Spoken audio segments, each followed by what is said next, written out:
দাঙি উঠাব বিচাৰোঁ স্যাৰ বড়োলেণ্ডত থকা বহু সংখ্যক ৱেভাৰ্ছ বা তাঁতশাল বোৱা মহিলাবোৰে ট্ৰেডিশ্যনেল ক্ৰাফ্টৰ ওপৰত ডিপেণ্ড কৰে তো স্যাৰ সেইসকল মহিলাক আৰু বড়োলেণ্ডত থকা হেণ্ডিক্ৰাফ্টটো আগুৱাই লৈ যোৱাত আপোনাৰ কিবা প্লেনিং আছে নেকি? হ্যান্ডলুম যেটো আমার বোৱা কাটা বা দানাই দুনাই বড়ো যেটো কয় এইটো আমাৰ ট্ৰেডিশ্যনেলি আমি নজনা সময়ৰ পৰাই আমাৰ সমাজত চলি আছে আৰু আগৰ সময়ত আমাৰ আইতাসকলে মাসকলে নিজৰ ঘৰৰ কাৰণে বোৱা কাটা কামবিলাক কৰিছিলে। उदालगुरि जिल्लानि बर'जों लोगोसे गुबुन गुबुन माहारिनि लाइमोनफोरजों जोङो जोबोद मोजाङैनो सावरायदों। बिथांमोना गोबां सोंलु लाबोदों साख्रि बाख्रिनि बेलायाव इमप्लयमेन्टनि बेलायाव हारि माहारिखौ लानानै खामानि मावलांनायनि बेलायाव आरो आङो बेखौनो नायनो हास्थायदोंमोन जे आथिखालनि लाइमोनफ्रा समाजखौ लानानै हारिखौ लानानै सरकारखौ लानानै जायखिजाया खामानि मावनायखौ लानानै माबायदि सानो आरो दिनै बिथांमोनजों सावरायनो मोननानै बिथांमोननि सोंलुफोरखौ बुजिनो मोननानै जोबोद मोजां मोनदों। दानि लाइमोनफोरनियाव जोबोद पजिटिभ मोनसे सिन्ता दङ आरो बे पजिटिभ सिन्ता पजिटिभ साननाय बेजों आवगायलांनो हायोब्ला इयुनाव जों मोनसे मोजां समाज आरो मोजां मोनसे ओनसोल दानो हागोन आं बेखौ हास्थायो आरो आङो जिहेतु गुसुं समनि थाखाय सरकाराव दङमोन दा बे समाव जिखिनि मोनदांदों बेखौनो लानानै बिथांमोननो आं सरकारि पलिसिनि सायाव फिननायखौ होदों।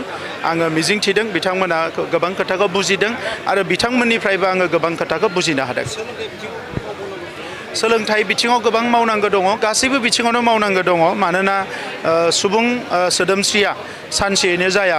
जेखौ बुंदोंमोन Rome was not build in a day दा नंखायनो सुबुं सोदोमस्रिखौ दानो थाखाय मोनसे सोदोमस्रि जानो थाखाय गोबाव बोसोर नांगौ आरो दिनै बर' माहारिया सोमावसारजेननायनिफ्राय लानानै बे 30-40 बोसोराव गोबां जौगाबाय गोबां बिथिङाव खामानि मावनो हाबाय नाथाय बड'फाया जि बिबानखौ होलांदों मोनसे गेदेमा हारि दानो थाखाय बिनि थाखाय जोंहा जथेस्थ मावबावनांगौ दङ आरो बेखौ उननि समाव आरोबाव गोख्रों मोनसे सिन्ता लानानै मावलांगोन। गुबुन गुबुन हारि माहारिफ्रा बियो बिटिआरल' नङा आसामावबो सा सानजा भारतनि गोबां रायजोआव आरो सारा भारतआवनो उन्दै हारिफ्रा जोबोद खस्थ'आव थांनानै दङ। बिथांमोना संबिजितनि मोन्थाइखौ मोनथारनांगौब्लाबो डाइरेक्टलि इनडाइरेक्टलि बिथांमोना मोनफुंनो हायाखै जायनि थाखाय बिथांमोना दुखुआव दङ नाथाय सोमावसारनोबो हाया बिथांमोना अनजिमाबो गैया दा बै हारिफोरखौ दिनै जोङो जिहेतु जोंबो सोमावसारनायनि गेजेरजोंसो थांना थानाय मोनसे हारि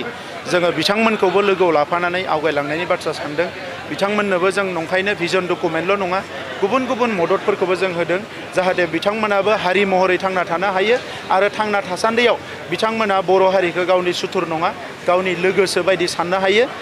अननो हायो मान होलायनो हायो आरो इयुनाव जोंनि लामा हान्थिनांगौ जेराव जोंनि मोन्थाइनि बाथ्रा दङ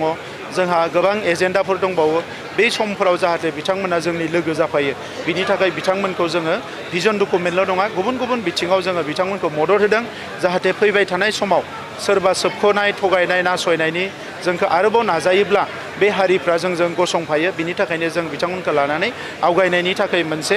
बिथांखि जों आखायाव लादों। सेल्फ एमप्लयमेन्टनि थाखाय स्किल ट्रेनिं आरो जोंहा भकेशनेल ट्रेनिं आरो एग्रिकालचार आरो एलाइड सेक्टर गुबुन सेक्टराव जोङो मोजां वेल अर्गेनाइज ट्रेनिं खालामगासिनो दङ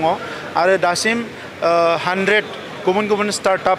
माने ग्रुपफोरा जोंनियाव एप्लाइ खालामदों बिसोरखौ हेल्प खालामनो थाखाय जोङो सानबानि गेजेराव मोनसे स्टार्टआप कनक्लेभ क'क्राझाराव लानो नागिरदों डेभेलपमेन्ट कनक्लेभ लानो नागिरदों गोबां NGOsफोरखौ जोङो लिंनानै बड'लेण्डआव खामानि मावगासिनो दङ दा बेवहाय लाइभलिहुड सेक्टर बा गुबुन सेक्टराव खामानि मावनो थाखाय जोंनि जायफोर स्कुल कलेज